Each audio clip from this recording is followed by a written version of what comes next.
Bagaimana memaknai sebuah tugas dari pemimpin?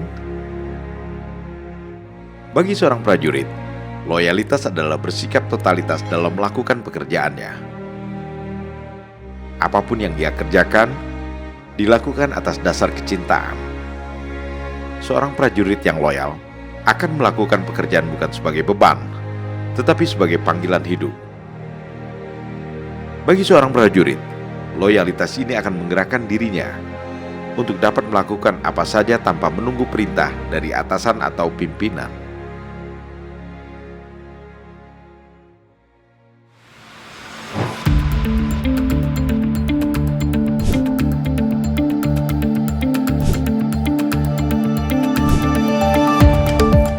Sekretaris Jenderal PDI Perjuangan mengkritik proyek food estate di Kabupaten Gunung Mas, Kalimantan Tengah dengan tanaman utamanya singkong telah gagal dan proyeknya harus dihentikan. Belasan aktivis lingkungan hidup membentangkan spanduk raksasa di area proyek lumbung pangan atau food estate tanaman singkong garapan Kementerian Pertahanan karena menebang habis hutan hingga dituding sebagai kejahatan lingkungan. Proyek ini mengalami kegagalan karena perkebunan singkong seluas 600 hektar mangkrak dan 17.000 hektar sawah baru tak kunjung panen. Akhir-akhir ini, Menteri Pertahanan Prabowo menjadi bulan-bulanan kritik dan sentimen negatif terkait proyek food estate. Dalam konteks Pilpres 2024, serangan terhadap Prabowo sangat gencar dengan tag berita kegagalan proyek food estate. Serangan itu mencapai puncaknya saat seorang petinggi partai penguasa menyebut proyek food estate adalah kejahatan terhadap lingkungan.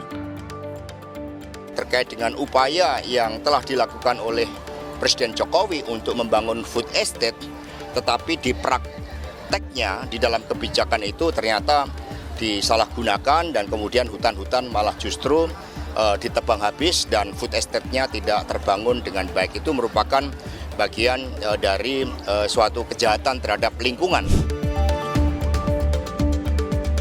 Pada dasarnya, kritik dan serangan itu sebenarnya sangat rapuh, tidak berdasar data yang valid, dan sifatnya asumtif. Dengan tujuan utama semata-mata untuk menjatuhkan salah satu capres yang kebetulan memang selalu meraih elektabilitas tertinggi dari berbagai lembaga survei yang kredibel. Pengetahuan publik sendiri tentang program food estate yang digagas Presiden Jokowi terasa masih sangat minim.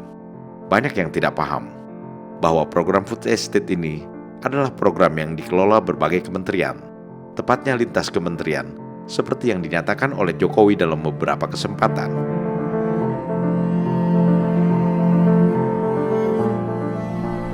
Yang kerja itu beberapa kementerian. Ada kementerian teknisnya, kementerian pertanian, ada yang membuat land clearing irigasi itu ada di Kementerian PU. Ada yang berkaitan dengan cadangan strategis bisa juga di pertahanan. Saya kira kekuatan-kekuatan ini dalam proses supaya tidak terjadi krisis pangan, step-step itu harus dilakukan, nggak bisa tidak. Membangun food estate, membangun lumbung pangan itu tidak semudah yang Bapak Ibu bayangkan. Tanaman pertama biasanya gagal, tanam kedua masih paling-paling bisa berhasil 25%, ketiga baru biasanya ke-7, ke-6, ke-7 itu biasanya baru pada kondisi normal. Jadi tidak semudah yang kita bayangkan. Kita bangun di Bumbang Hasundutan, 3 kali itu baru bisa. Agak lebih baik, belum baik, agak lebih baik. Yang di Pulang Pisau, ya Kalimantan Tengah, itu juga belum berada pada kondisi yang normal baik, masih mungkin separuhnya. Yang di Gunung Mas itu juga masih sama.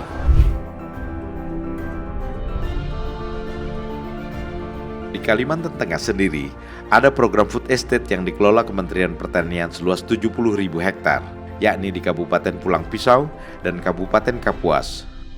Sementara untuk food estate yang dikelola Kementerian Pertahanan berlokasi di Gunung Mas, dengan luas area yang sudah dikelola hanya 630 hektar.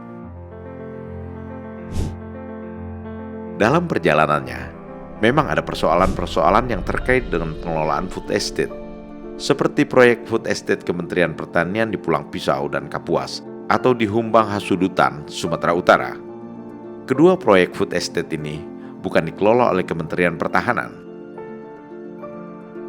Namun kemudian, ada upaya menggiring publik untuk mempercayai bahwa berbagai masalah yang terjadi dalam program food estate adalah tanggung jawab Menteri Pertahanan. Tujuannya hanya satu, menjatuhkan kredibilitasnya sebagai capres. Karena itu, sangat penting bagi publik untuk mengetahui fakta yang sebenarnya tentang food estate secara lengkap, sehingga dapat menilai persoalan food estate ini secara lebih jernih dan adil. Program Lumbung Pangan atau Food Estate merupakan gagasan Presiden Joko Widodo yang memiliki konsep pengembangan pangan secara terintegrasi. Presiden beralasan bahwa lumbung pangan nasional harus disiapkan untuk mengantisipasi krisis pangan dunia yang kini mulai melanda. Food Estate kemudian menjadi salah satu kebijakan yang masuk dalam Program Strategis Nasional atau PSN 2020-2024. Kalau mengutip laman setkap.go.id, program lumbung pangan berintikan pada sektor pertanian, perkebunan, termasuk peternakan di suatu kawasan. Terdapat sejumlah komoditas yang dikembangkan dari kebijakan ini, seperti komoditas cabai, padi, singkong, jagung, kacang tanah, hingga kentang. Pelaksanaan proyek lumbung pangan sendiri tersebar di sejumlah wilayah, diantaranya Kalimantan Tengah, Sumatera Utara, Nusa Tenggara Timur, Daerah Istimewa Yogyakarta, Jawa Barat, Jawa Tengah, Jawa Timur, hingga Papua. Dalam pelaksanaannya, masing-masing wilayah lumbung pangan mengembangkan komunitas yang berbeda-beda. Lumbung pangan di kawasan Sumba Tengah NTT misalnya, difokuskan pada pengembangan komoditas padi dan jagung. Sedangkan lumbung pangan di Gresik, Jawa Timur, difokuskan pada pengembangan komoditas mangga yang dikombinasikan dengan intercropping jagung, kacang tanah, kacang hijau, dan jeruk nipis, serta integrated farming jagung dengan sapi dan domba. Sedangkan penggarapan proyek dilakukan oleh lintas kementerian yang meliputi Kementerian Pertanian, Kementerian Lingkungan Hidup dan Kehutanan, dan Kementerian PUPR, dan terakhir Kementerian Pertahanan. Kementerian Pertahanan menjadi terlibat dalam program Food Estate setelah pada 9 Juli 2020, Presiden Jokowi memerintahkan Menteri Pertahanan untuk menjadi leading sektor program lumbung pangan di Kalimantan Tengah. Sampai di sini, Food Estate mulai menjadi sasaran kritik. Bagaimana mungkin soal pertanian diurus oleh Menteri Pertahanan? Namun Jokowi beralasan bahwa sektor pertahanan tak serta-merta hanya mengurus perihal alat utama sistem persenjataan atau alutsista saja, melainkan juga memastikan cadangan logistik strategis untuk pertahanan negara. Presiden Jokowi merujuk Undang-Undang Nomor 3 Tahun 2002 tentang Pertahanan Negara, di mana dalam pasal 6 dinyatakan bahwa pertahanan negara diselenggarakan melalui usaha membangun dan membina kemampuan daya tangkal negara dan bangsa serta menanggulangi setiap ancaman. Di dalam Undang-Undang Pertahanan Negara, dipahami bahwa ancaman itu terdiri dari ancaman militer, nirmiliter, dan hibrida. Peringatan akan terjadinya bencana krisis pangan global yang dikeluarkan FAO, Organisasi Pangan dan Pertanian PBB, menjadi ancaman serius yang harus diwaspadai oleh semua negara, termasuk Indonesia dan anggota G20 lainnya. Peringatan Organisasi Pangan dan Pertanian Dunia PBB FAO bahwa ada potensi ancaman krisis pangan dunia di waktu-waktu yang akan datang direspon serius oleh Presiden Jokowi sebagai ancaman nirmiliter. Oleh sebab itu, perlu diantisipasi sedini mungkin agar Indonesia tidak mengalami krisis pangan. Presiden Joko Widodo membenarkan alasan menunjuk Menteri Pertahanan Prabowo Subianto sebagai leading sektor mega proyek lumbung pangan atau food estate di Kalimantan Tengah. Kepada para wartawan, Senin 13 Juli 2020 kemarin, Presiden menyebut peran Kementerian Pertahanan yang perlu diketahui publik tidak melulu mengurusi alat tempur. Kemenhan juga bertanggung jawab soal ketahanan di bidang lain, termasuk pangan. Saat ini disebutnya Menteri Pertahanan Prabowo Subianto sudah menghitung anggaran yang diperlukan. Adapun Menhan nantinya akan menjadi backup di wilayah tersebut. Sementara yang berkaitan dengan pertanian akan tetap menjadi fokus utama dari Menteri Pertanian Syahrul Yassin Limpo. Leading sektornya nanti akan, karena ini menyangkut cadangan strategis pangan kita, akan kita berikan kepada Pak Menhan yang tentu saja didukung oleh Pak Menteri Pertanian dan juga Menteri PU. Tentu saja di daerah kita harapkan juga ada dukungan penuh dari gubernur maupun para bupati.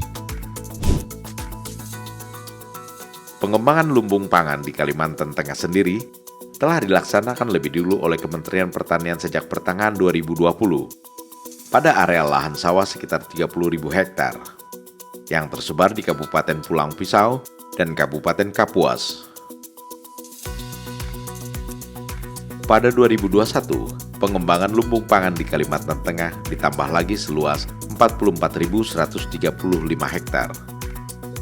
Harap dicatat, Kementerian Pertahanan sendiri baru memulai proyek food estate-nya pada November 2020 di lahan terbatas seluas 630 hektar di Kabupaten Gunung Mas. Prabowo sendiri menegaskan bahwa kementeriannya hanya menjadi pendukung dalam pekerjaan food estate. Menurut Prabowo, Kementerian Pertanian tetap menjadi leading sektornya. Saya diberi tugas tanggal bulan Juli yang lalu, tanggal 9 Juli, untuk juga ikut membackup, mendukung menteri-menteri lain yang berkaitan dengan pertanian. Tentunya yang paling utama adalah Menteri Pertanian. Tugas pokok beliau, kita hanya membackup sebagai cadangan. Meskipun statusnya saat ini adalah seorang sipil, setelah diberhentikan dari militer berpuluh tahun yang lalu, Prabowo tetap memegang teguh jiwa prajurit di dalam dirinya. Bagi seorang prajurit, loyalitas adalah bersikap totalitas dalam melakukan pekerjaan. Layaknya seorang prajurit yang setia tanpa syarat kepada atasannya, begitu mendapat perintah presiden untuk membantu proyek food estate, Prabowo langsung bergerak cepat membentuk tim di lingkungan Kementerian Pertahanan. Terdapat 3 hal yang menjadi fokus Kemhan dalam pelaksanaan food estate, yakni penyusunan Badan Cadangan Logistik Strategis Nasional (BCLSN), penataan logistik wilayah, dan penetapan tata ruang untuk produksi cadangan pangan di Indonesia, dan kerjasama dengan berbagai pihak dalam rangka mendukung program ketahanan pangan nasional. Prabowo Subianto sendiri bukanlah orang baru dalam bidang pertanian. Prabowo pernah menjadi Ketua HKTI, Himpunan Kerukunan Tani Indonesia, selama 2 periode, dari tahun 2004 hingga 2014. Prabowo memiliki perhatian besar untuk meningkatkan kesejahteraan petani Indonesia. Di Cisaat, Kabupaten Bekasi, Prabowo membangun pusat penelitian dan pengembangan pertanian yang bertujuan untuk mengembangkan metode tanam yang lebih efektif, efisien, dan menguntungkan para petani. Salah satu yang dikembangkan adalah metode jadam yang diadopsi dari Korea, sebuah solusi pertanian organik berbiaya rendah. Tim pakar pertanian dari Puslitbang Cisaat ini kemudian dilibatkan dalam riset awal proyek food estate Kemhan di Kalimantan Tengah. Sementara itu, di tahap awal, Kementerian Pertahanan sudah mendapatkan izin penggunaan lahan seluas 2.037 hektar yang dikeluarkan oleh Kementerian Lingkungan Hidup dan Kehutanan (KLHK) lewat Surat Keputusan Menteri KLHK nomor SK418 pada November 2020. Lahan yang ditetapkan KLHK merupakan kawasan hutan produksi yang sudah lama terbengkalai di Kabupaten Gunung Mas dan Kabupaten Pulang Pisau, Kalimantan Tengah. Untuk permulaan, dari 2.037 hektar lahan yang diizinkan, baru akan dibuka seluas kurang lebih 630 hektar dahulu. Namun kemudian, Bupati Gunung Mas memberi alternatif lahan lain untuk dibuka, dengan alasan sebagian lahan yang ditetapkan memiliki potensi berkonflik dengan masyarakat. Di bawah itu di mana tuh maksudnya? Artinya di dalam? Agak ke pinggir jalan. Agak ke pinggir jalan? Ya, agak ke pinggir jalan. Dan rencana awal ya seperti itu, Pak. Ya. Ya mungkin di situ ya kita lihat memang kualitas tanahnya bagus. Ya terutama untuk perkebunan. Ya perkebunan apa saja ya artinya bagus, memenuhi syarat lah tanah itu.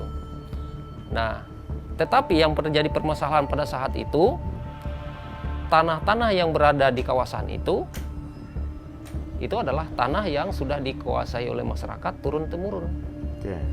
Terutama Bupati Gunung Mas, karena mengakomodir ya permintaan dari pihak Kemenhan dan menyambut baik program itu, makanya mencari alternatif di mana tepatnya yang memang yang tidak bersinggungan langsung dengan masyarakat.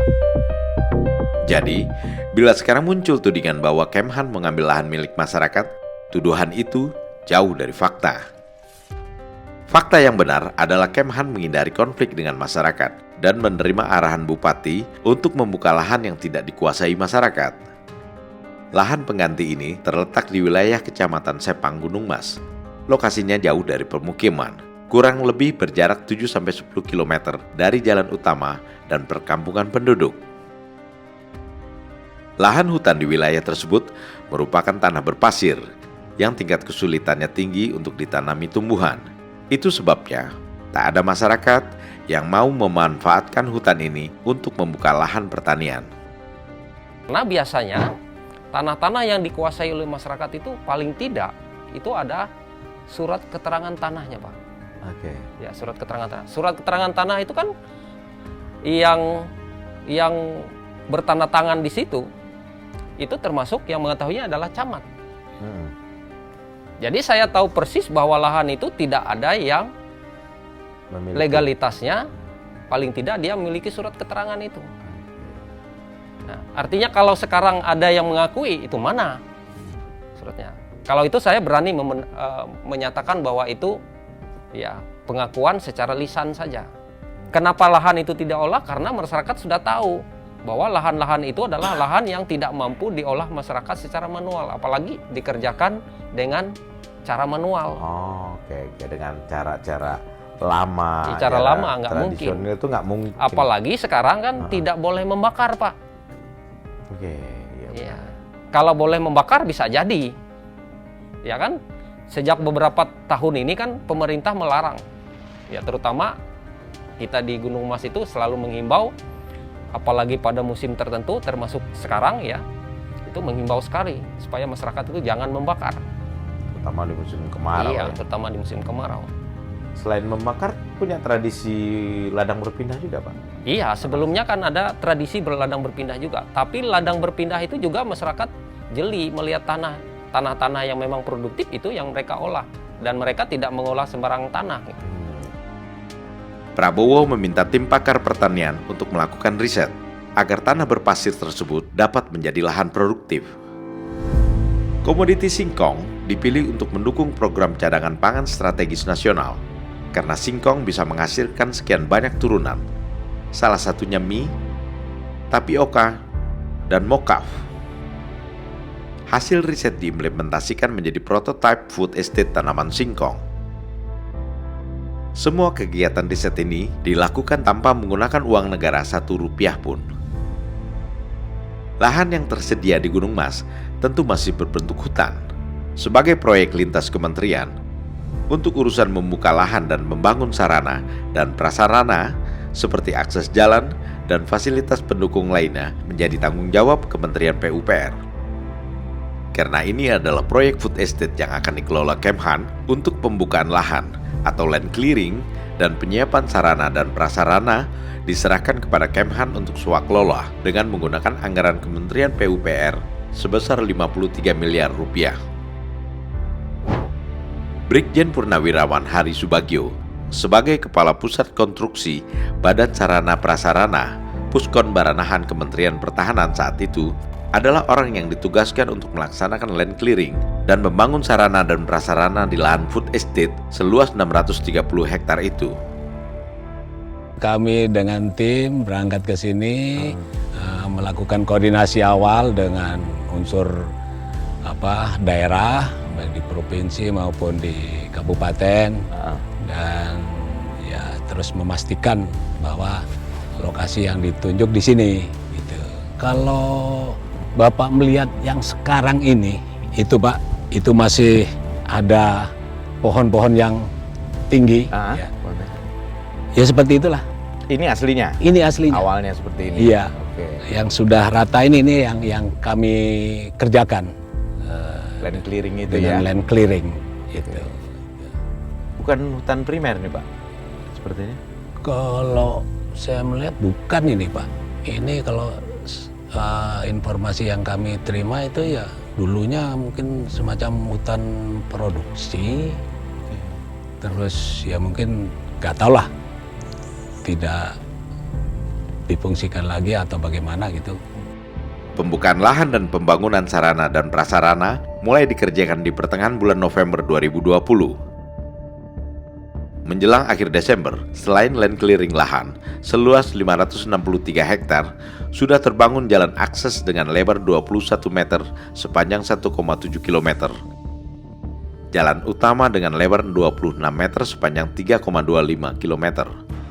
Jalan koneksi dengan lebar 10 meter sepanjang 19,5 km dan saluran irigasi. Dengan anggaran PUPR tadi dibangun juga 1 unit bangunan perkantoran, 1 unit bangunan bengkel, 1 unit bangunan barak pekerja, 1 unit gudang dan workshop, serta 1 unit helipad. Sumber kami di Kemhan menyebutkan anggaran 53 miliar 260 juta dari PUPR ini benar-benar digunakan secara maksimal dan efisien, tanpa ada satu peser pun yang disalahgunakan. Bahkan masih ada sisa anggaran yang kemudian digunakan oleh tim Kemhan yang berada di sana untuk membeli bibit singkong. Ditambah harapan yang membara dari tim Kemhan, beberapa anggota tim bahkan menyumbangkan dana pribadi untuk membeli bibit singkong, sehingga terkumpul bibit tanaman singkong yang cukup untuk ditanam di lahan seluas 30 hektar. Penanaman bibit singkong dilakukan sebagai uji coba sambil menunggu persiapan tahap berikutnya dalam kegiatan food estate di Gunung Mas. Kalau sesuai dengan kontrak kerja yang kami terima, kami sebatas memang melakukan land clearing. Kemudian land clearing tok dengan sarana prasarana jalan dan irigasi. Irigasi. Itu yang kami kerjakan dan itu sudah selesai, artinya sesuai dengan target, sasaran sudah kami pertanggungjawabkan itu kepada pemberi pekerjaan, istilahnya kan gitu. Nah, tapi kan kita tidak cukup itu saja, Pak, karena kegiatan kita itu kan food estate ini sampai proses penanaman kan gitu. Nah, cuman karena memang waktu itu kita juga dalam tahap menunggu juga adanya anggaran simultan dengan kegiatan yang kita lakukan ini di pusat sana kan juga proses tentang anggaran itu. Itu yang kami tunggu. Sambil kita nunggu ya tidak ada salahnya kan kita juga memaksimalkan apa yang sudah ada di kita sekarang ya, di lokasi ini. Kita punya alat, kita ada alat yang kita libatkan, kemudian ada kawan-kawan juga yang punya sumber daya yang lain. Nah, ya istilahnya kita sambil juga uji coba lah itu bagaimana mengolah lahan itu. Mereka juga ada membawa sedikit bibit singkong dan mereka coba untuk ditanam kemarin di sana. Jadi masalah bibit itu tidak termasuk di dalam anggaran yang ada. Tidak masuk anggaran. Cuma semacam ya contoh lah mereka coba untuk tanam dan memang ada sedikit tumbuh tapi tidak subur. Karena ada perawatan. Ya karena itu kan tidak dirawat dan tidak di anggarannya nggak ada. Anggarannya nggak ada kan. Anggaran yang ditunggu itu sayangnya tak pernah ada. Hingga akhirnya tim Kemhan dan seluruh pekerja dengan berat hati harus meninggalkan Gunung Mas. Bulan berganti bulan, tahun berganti tahun, hingga sekarang. Persoalan birokrasi dinyatakan menjadi kendala, sehingga anggaran untuk kelanjutan program food estate tak bisa dikeluarkan. Sementara untuk operasional, pemeliharaan lahan dan tanaman yang sudah ada sangat membutuhkan banyak biaya. Tanaman singkong yang ditanam banyak yang mati merana karena tidak dirawat.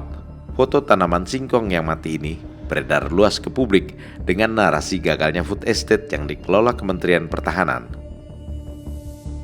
Food estate Gunung Mas menjadi isu politik yang panas dan menjadi peluru tajam yang digunakan politisi untuk menghantam lawan politiknya.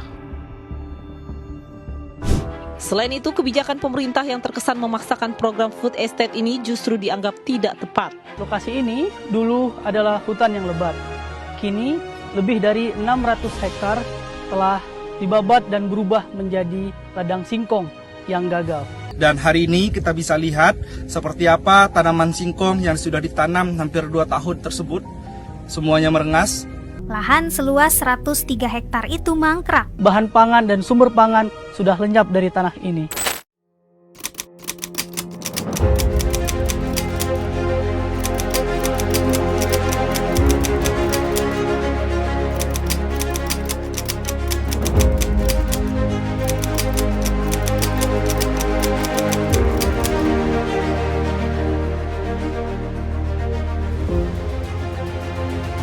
Di sini, di lahan terbuka ini, pernah melambung harapan yang begitu tinggi, dan harapan itu masih tersimpan hingga kini.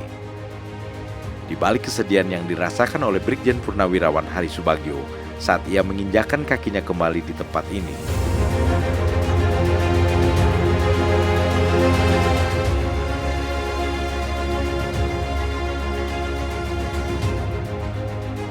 Nah, ini kan aslinya ini 1 meter, Pak. 1 meter? Iya, 1 meter kita gali untuk dalam untuk irigasi. Irigasi. Dalamnya berapa, Pak? Dalamnya 1,5 meter. Sampai 1,5 meter, Pak ya? Iya. Oke. Ini kan badan jalannya ini. Ini badan jalan nih? Badan jalan yang kita buat ini. Memang sekarang sih ya sedih juga ini, Pak. Sedih juga saya. Dulu nggak ada kebayangan saya seperti ini gitu. Karena akan langsung terus-terusan. Karena akan berlanjut. Kan gitu.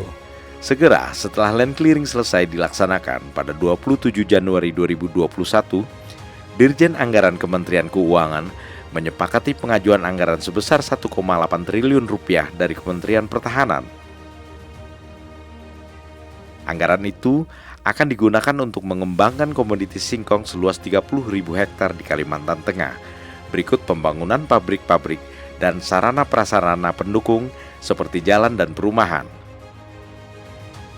Target program singkong sebagai cadangan pangan, yakni tersedianya cadangan pangan strategis nasional untuk 120 hari sebesar 10,2 juta ton karbohidrat yang berupa tapioka dan mocha. Peningkatan devisa negara senilai 26 triliun rupiah per tahun, tersedianya bahan baku bioindustri senilai 62 triliun per tahun, dan tersedianya lapangan kerja baru sebanyak 67.400 orang, dan penguasaan ilmu dan teknologi bioindustri hulu hilir yang berbasis karbohidrat. Optimisme tentu merebak di Kalimantan Tengah, tempat yang dipilih untuk proyek food estate nasional. Pembangunan food estate akan berdampak sangat positif bagi masyarakat Kalimantan Tengah. Dengan adanya pembangunan infrastruktur, terbukanya lapangan kerja, dan pertumbuhan ekonomi. Pengembangan komoditi singkong dilakukan dari hulu sampai hilir, di mana hasil panen singkong kemudian diolah di pabrik-pabrik yang akan dibangun di Gunung Mas menjadi industri dengan berbagai varian produk pangan seperti mie, tapioka, dan mocha. Bayangkan berapa banyak tenaga kerja yang bisa terserap dengan adanya pembangunan food estate ini. Belum lagi terbukanya peluang usaha bagi masyarakat setempat untuk terlibat sebagai petani plasma. Gambarannya food estate itu yang akan dikelola oleh Kemenhan itu seperti ini. Masyarakat senang, Pak. Kenapa senang? Karena masyarakat itu ingin daerah kita itu menjadi daerah yang maju sama seperti daerah-daerah yang lain. Ya paling tidak untuk pangan. Ya karena kita ketahui Kabupaten Gunung Mas itu bukan sentra pangan, Pak. Kita itu tambang. Dan pangan kita itu harus didatangkan dari daerah luar. Diekspor dari daerah luar, iya. Jadi ketergantungan kita itu dengan daerah lain tuh sangat besar sekali. Nah, makanya karena itu food estate itu dikatakan sebagai cadangan pangan, masyarakat senang. Ya ada masyarakat sebagian yang mengatakan kalau itu jadi, saya juga bisa mencontoh dari itu. Bahkan begitu? Iya. Ya, saya akan mencontoh apa yang dilakukan oleh Kemenhan, terutama proyek food estate itu sendiri. Itu kalau memang terwujud Pak ya, memang kalau pabriknya sudah terbangun, infrastruktur yang lainnya terbangun, nah nanti masyarakatnya bisa sebagai plasma kan, bisa turut menanam singkong itu kan dijual ke pabrik yang juga ada di situ. Iya, jadi saya kira itu sebagai pemicu saja untuk masyarakat supaya tadinya masyarakat kita yang kekurangan pekerjaan bisa jadi petani singkong kan. Namun anggaran untuk pelaksanaan proyek food estate Kementerian Pertahanan hingga berbulan-bulan kemudian tak juga turun, sehingga kegiatan food estate tak bisa dilaksanakan. Sumber Kemhan menuturkan, hampir 10 bulan kemudian, pada 17 November 2021, Dirjen Anggaran Departemen Keuangan mengeluarkan surat pengesahan daftar isian pelaksanaan anggaran petikan tahun anggaran 2022 DIPA TA 2022 dengan alokasi anggaran 500 miliar rupiah untuk kegiatan food estate Kemhan. Nilai anggaran yang berkurang dari 1,8 triliun rupiah yang disepakati sebelumnya tentunya membuat rencana pelaksanaan food estate harus diubah menyesuaikan anggaran yang ada.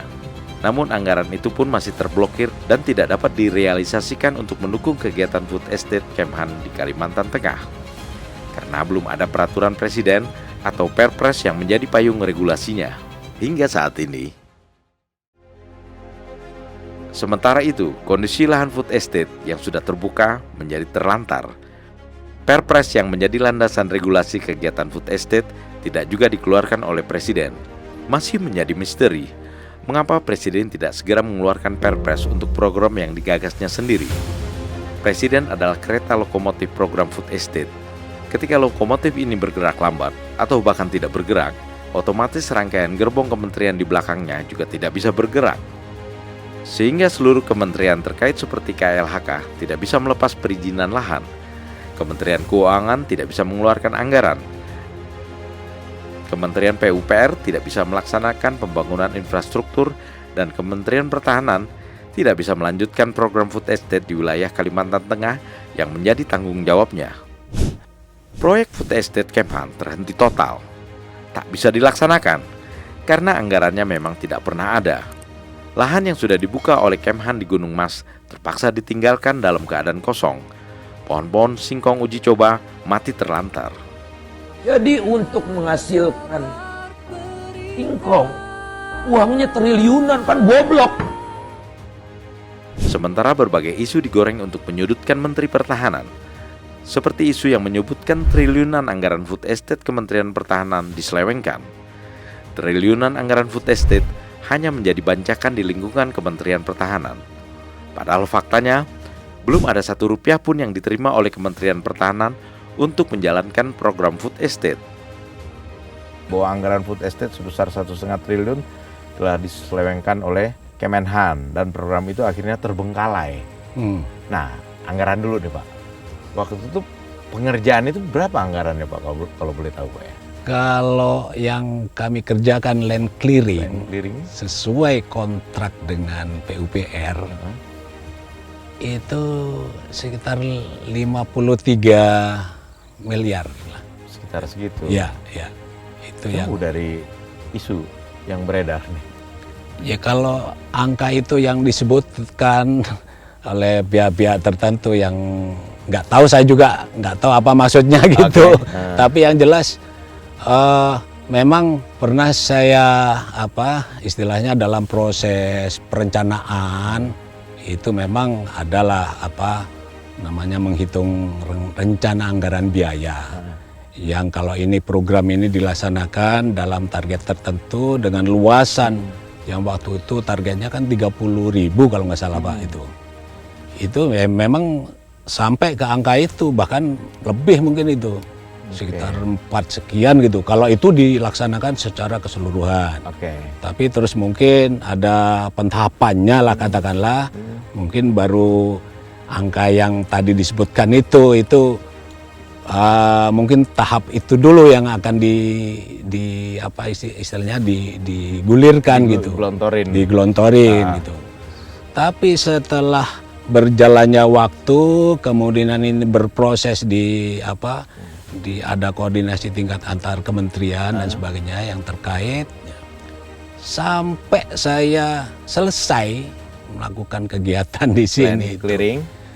Nggak ada istilahnya anggaran resmi yang turun ke Kemhan khusus untuk food estate. Gitu. Khusus untuk food estate itu nggak ada setahu saya. Bahkan sampai sekarang pun, sampai sekarang saya sudah purna. Sampai sekarang pun saya sudah cek ke kawan-kawan kita di Kemhan, belum pernah Rp1 pun turun anggaran khusus untuk food estate. Cuma land clearing iya. Land clearing iya, tapi itu menggunakan anggarannya PUPR.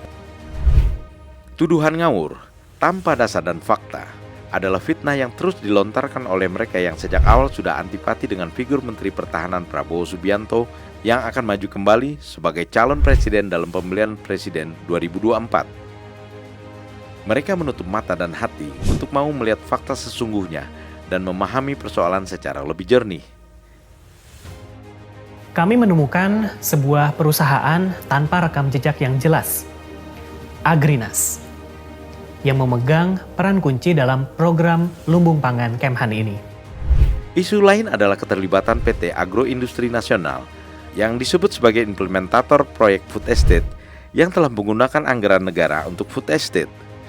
Disebut-sebut, Agrinas sudah mengajukan proposal kerjasama dengan Korea Selatan untuk menggarap proyek food estate di Kalimantan Tengah. Jejak digital peran Agrinas di food estate Kementerian Pertahanan juga muncul di website Kedutaan Besar Korea Selatan. Boleh-boleh saja sebenarnya pihak swasta mencari peluang kerjasama dengan negara manapun untuk berinvestasi di Indonesia. Namun pertanyaannya, adakah bukti yang lebih valid selain proposal itu yang bisa membenarkan tuduhan bahwa Kemhan telah menunjuk Agrinas sebagai implementator proyek food estate Kementerian Pertahanan? Berdasarkan keterangan sumber kami, fakta yang benar adalah memang di awal perencanaan, Menteri Pertahanan mengajak akademisi dan peneliti pertanian untuk melakukan studi kelayakan lahan untuk pengembangan komoditi singkong di Kalimantan Tengah. Para peneliti dan pakar pertanian ini bukan hanya dari Putlisbang Pertanian Cisaat yang dikelola Kemhan, tapi ada juga pakar pertanian dari Universitas Jember Profesor Ahmad Subagio yang dikenal sebagai ahli tanaman singkong. Keterlibatan para ahli ini menunjukkan bahwa Menteri Pertahanan sangat serius dengan program food estate dan ingin food estate ini berjalan dengan sempurna dengan memperhitungkan segala aspek yang ada. Namun menuduh Kemhan bekerja sama dengan pihak swasta seperti PT Agrinas adalah tudingan yang terlalu jauh, karena tidak ada perusahaan swasta yang terlibat sampai saat ini. Kalau bicara Agrinas, Pak, saya juga nggak tahu itu, Pak. Yang jelas yang diperintah untuk melaksanakan kegiatan ini ya saya dengan tim gitu. Di Kemhan? Iya, di Kemhan, khususnya di kami di Baranahan, Puskon, ya, Puskon. Itu yang diperintah ke kami. Jadi sebagai pelaksana di sini ya Puskon. Itu yang kami lakukan dan itu memang kenyataannya seperti itu. Nggak ada pihak-pihak lain yang terlibat, katakan mungkin yang menjadi pelaksana food estate-nya Kemhan itu nggak ada kecuali saya, Pak, dengan anggota saya. Soal lingkungan juga menjadi peluru panas yang sering digunakan sebagai amunisi untuk menyerang program food estate Kementerian Pertahanan. Pembukaan lahan 630 hektar di Kabupaten Gunung Mas ini telah menyebabkan hilangnya habitat hewan yang dilindungi dan menyebabkan banjir di pemukiman masyarakat. Serangan ini biasanya dilengkapi dengan video yang menggambarkan orangutan di antara pohon-pohon yang merangas dan footage banjir di pemukiman. Tanpa analisis lingkungan, Kementerian Pertahanan membuka hutan Gunung Mas yang membuat 6 desa terendam banjir. Hutan untuk kebun singkong itu adalah hulu 2 sungai, sekaligus habitat orangutan. Video-video provokatif ini tak bisa dipertanggungjawabkan kebenarannya karena menggunakan footage lama yang tidak ada hubungannya dengan food estate di Gunung Mas. Lahan terbuka seluas 630 hektar dengan singkong-singkong yang mati adalah fakta. Dan bila Anda menonton video ini dari awal sampai di sini, Anda sudah tentu tahu penyebabnya. Namun mengaitkan kerusakan lingkungan dengan pembukaan lahan seluas 630 hektar yang memiliki tujuan strategis sebagai pusat cadangan pangan nasional terasa sangat berlebihan dan sangat tidak adil. Kalimantan Tengah memiliki jutaan hektar hutan dengan berbagai persoalan lingkungan yang sudah berlangsung sejak lama. Jauh sebelum lahan food estate Gunung Mas dibuka, menurut data KLHK, di Provinsi Kalimantan Tengah terdapat 759.981 hektar hutan yang digunakan untuk aktivitas ilegal. Rinciannya, 653.113 hektar dipakai untuk kebun sawit, 106.820 hektar pertambangan, dan 48 hektar untuk penggunaan lainnya. Pelakunya beragam, mulai dari korporasi, kelompok masyarakat, hingga perorangan. Eksploitasi hutan ilegal besar-besaran ini sudah pasti mengabaikan lingkungan, menyebabkan hewan-hewan kehilangan rumahnya, dan resapan air dari hulu sangat berkurang, yang berujung pada banjir di kawasan hilir. Banjir yang kerap melanda pemukiman penduduk telah berlangsung berpuluh-puluh tahun, jauh sebelum program food estate Kementerian Pertahanan di Gunung Mas ini dimulai. Bagaimana bisa? Pembukaan 630 hektar bekas hutan produktif yang sudah lama terbengkalai kemudian dianggap sebagai biang keladi berbagai persoalan lingkungan yang sebenarnya sudah berlangsung sejak lama di Kalimantan Tengah. Harap dicatat, yang dibuka oleh Kemhan adalah hutan produktif yang terbengkalai, bukan hutan lindung. Dan pembukaan lahan ini sudah mengantongi izin pelepasan hutan dari KLHK ke Kemhan berdasarkan SK Menteri KLHK nomor 418 yang dikeluarkan pada 23 September 2020. Kita kan tahu di Republik ini hanya ada dua musim, musim kemarau dan musim hujan. Kalau curah hujan pada musim hujan itu cukup tinggi, maka di mana-mana akan terjadi banjir, sudah pasti itu. Nah, kalau kemarau panjang seperti saat ini ada El Nino, pasti ada kekeringan. Jadi kalau 760 hektar hutan itu dianggap penyebab banjir, saya kira alasan yang dibuat-buat saja. Nggak ada. Sekarang kita bayangkan saja, sementara lahan sawit aja yang ada di Kalimantan Tengah ini lebih dari 2,5 juta hektar. Kenapa Kalimantan tidak? Tengah toh? Kalimantan Tengah toh ya? Iya. 2,5 juta hektar. Iya, karena masing-masing pemegang izin perusahaan itu kan lebih dari 15.000 hektar. Oh iya, nggak bisa sedikit ya? Iya, ini kan cuma 760 hektar, masa jadi masalah di sini kan? Sepengetahuan saya, yang namanya banjir itu kan situasional, Pak. Ya, tergantung alam gitu. Oke. Karena tidak ada dasar teorinya juga, ya, datanya juga bahwa lahan food estate itu membuat banjir. Iya, membuat banjir. Karena memang di wilayah Kabupaten Gunung Mas ini memang banyak lahan yang sudah dibuka untuk perkebunan. Ya, contohnya sawit, batu bara.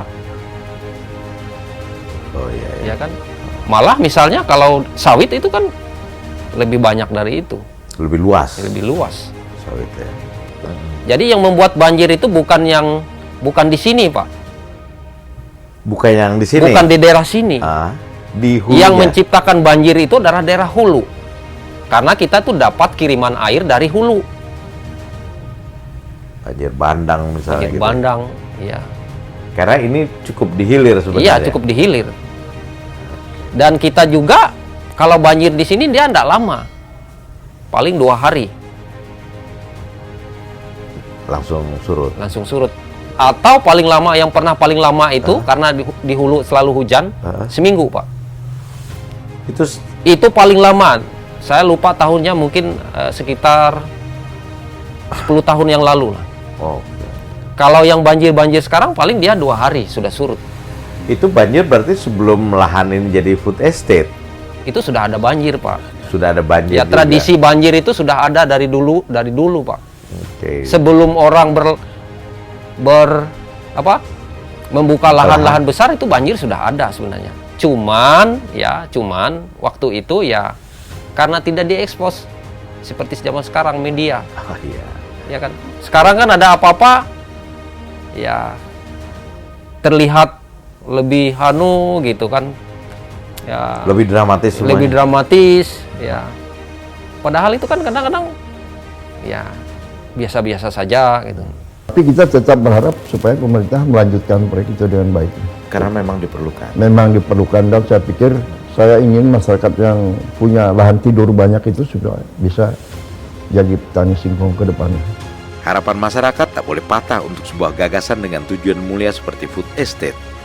Pada tanggal 16 Agustus 2023, dalam sidang RAPBN dan nota keuangan di Komplek Parlemen Senayan, Presiden Jokowi telah mengumumkan akan terus melanjutkan program food estate.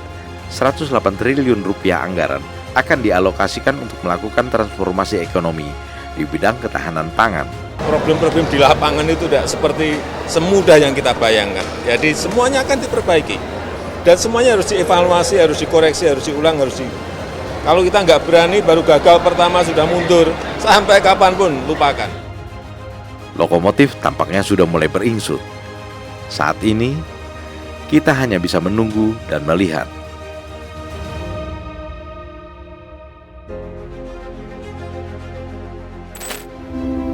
Prabowo Subianto, the man of our time.